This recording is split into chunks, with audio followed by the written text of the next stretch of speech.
네, 안녕하세요. 주식 투자를 하시는 우리 주주님들, 그리고 주경야도 구독자님들, 어려운 여건 속에서도 꿋꿋하게 주식 공부하시는 여러분들을 위한 주경야독입니다. 자, 오늘 핫한 기사가 하나 있었습니다. 자, 바로 일론 머스크도 반한 하이퍼튜브라는 기사가 있었는데요. 잠깐 내용 보시면 일론 머스크도 반한 하이퍼튜브, 서울, 부산, 꿈의 30분대 만든다라고 나와 있습니다. 자, 이 하이퍼튜브라는 단어를 처음 들어보시는 분들도 계시겠지만 사실 이 하이퍼튜브는 2013년부터 나왔던 테마이기도 합니다. 자, 13년도 테슬라의 일론 머스크가 이 미국 서부 도시를 연결하는 새로운 콘셉트의 이동수단인 하이퍼루프를 제공했고요. 이 튜브나 루프나 같은 말입니다. 자, 이를 계기로 많은 업체에서 이 하이퍼루프 개발에 도전을 하고 있습니다. 자, 이 하이퍼루프는요, 아까 잠깐 사진 보신 것처럼 이렇게 열차처럼 생겼습니다. 하지만 실제 작동 방식은 열차와 다르게 이 진공 큐브에서 자기장을 이용해서 추진력을 얻고요. 바닥으로 공기를 분사해서 이 마찰력을 줄여서 고속으로 이동시키는 것으로 이 필요한 전력은 튜브의 외벽을 감싼 이 태양광 패널, 즉 자가 발전이 가능한 열차다라고 볼 수가 있습니다. 자, 그리고 이 자가 발전을 하기 때문에 태양광을 통해서 탄소가 발생하지 않습니다. 자, 그러면 요즘 같은 이 환경 문제, 기후위기 시대에 꼭 필요한 이동수단이라고 볼 수가 있습니다. 자, 열차하면 속도가 빨라야 될 것 같은데요. 속도는 어떨까요? 최고 속도는 무려 비행기보다 빠른 시속 1280km에 이르고요. 서울과 부산을 15분대 안에 끊을 수 있다고 합니다. 자, 그리고 미국 서부, 이 샌프란시스코에서 LA 구간을 무려 30분 안에 주파할 수 있는 속도라고 합니다. 자, 그러면 속도 이외에 장점이 있을까요?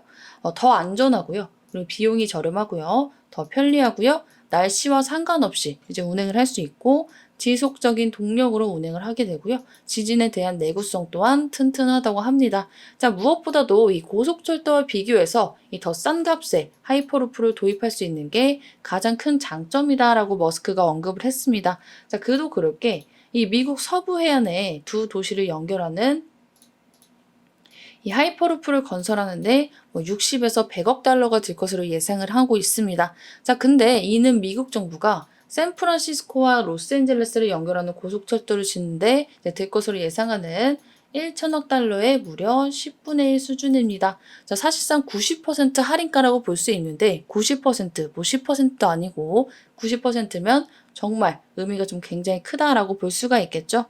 자, 그런데 이 하이퍼루프라는 기술이 아직은 먼 미래 얘기 아닌가요? 잠깐 이슈 보시면요. 꿈의 이동수단 하이퍼루프 상용화 시도 잇따라 이렇게 나와 있습니다. 자, 정리된 내용으로 좀 말씀을 드리면은 사실상 얼마 전까지만 해도 한 몇 년 전까지만 해도 향후 10년, 20년 이내에 상용화를 할 것으로 기대를 한 건 사실입니다. 자, 그런데 이 전 세계적으로 개발 경쟁에 이제 불이 붙으니 상용화 시기는 더욱더 앞당겨질 것으로 전망이 되고 있습니다. 자, 이미 미국의 여러 기업을 비롯해서 캐나다, 프랑스, 네덜란드, 스페인, 우리나라까지 수많은 나라에서 불이 나게 우리는 모르지만 경쟁 개발을 하고 있었습니다. 자, 근데 일본, 중국은요?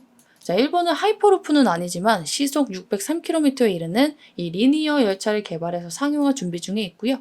중국은 진공관을 통해서 현재 시속 1000km가 넘는 이 자기부상 열차 개발을 목표로 시험 노선 공사까지 이미 시작이 됐습니다.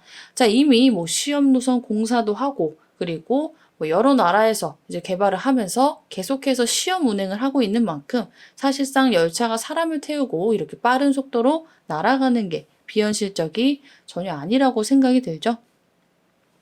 아까 시험 운행을 했다고 말씀을 드렸는데 잠깐 설명해 드리면 미국의 버진 하이퍼루프라는 기업은 2020년 자사임원 2명을 이미 태워서 이 하이퍼루프 시범 운행에 성공을 했고 이게 화제가 되기도 했습니다. 자, 그리고 추가로 미국의 하이퍼루프 TT라는 기업이 있는데요. 이 TT도 하이퍼루프가 운행될 정거장과 터널 등의 디자인을 공개했고요. 이 네덜란드의 하트도 국제 공동 연구를 진행하면서 이 하이퍼루프의 연구 개발에 좀 되게 적극적으로 참여를 하고 있습니다. 자, 근데 우리나라는요? 우리나라도 사실 어디 가서 기술은 정말 잘 딸리지가 않죠. 2020년 하이퍼루프를 17분의 1로 축소한 오염 시험을 통해서 시속 1019km 주행에 성공한 바가 있습니다. 자, 물론 모형인 게 17분의 1로 축소한 모형인 게 아쉽긴 했지만 이런 아쉬운 점을 드디어 좀 정부가 제대로 밀어주기 시작했습니다. 자, 이 정부가 하이퍼튜브 개발을 미래 핵심 기술 개발로 선정하기 위해서 6월 로드맵을 수립을 해줬고요. 다음 달 이 10월 예비 타당성 조사에 통과를 하게 되면 이 3단계에 걸쳐 규모를 확장해 가면서 관련 기술을 정부 지원하에 개발을 할 수 있게끔 될 것으로 전망이 되고 있습니다. 자, 하이퍼튜브의 관건은 핵심 기술 확보를 누가 먼저 빨리 확보하느냐입니다. 자, 그래서 빨리 확보한 사람이 이 글로벌 시장을 선점하는 것이기 때문에 이 다음 달 예비 타당성 조사에서 통과하게 되면은 2025년 전북 새만금 등 이 테스트 베드를 만들어서 구간 시험을 진행할 계획임을 밝혔습니다.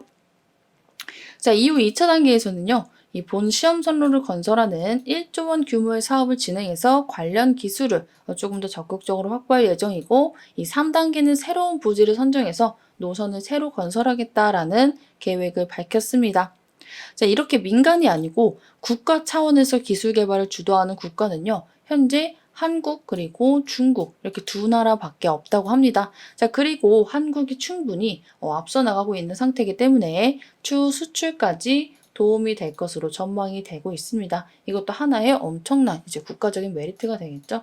자, 특히나 지금 시장에서 정말 핫한 들썩이고 있는 이 네옴시티 있죠. 이 네옴시티에도 이 하이퍼루프 기술을 도입을 할까 말까 이렇게 검토 중인 것으로 알려졌습니다.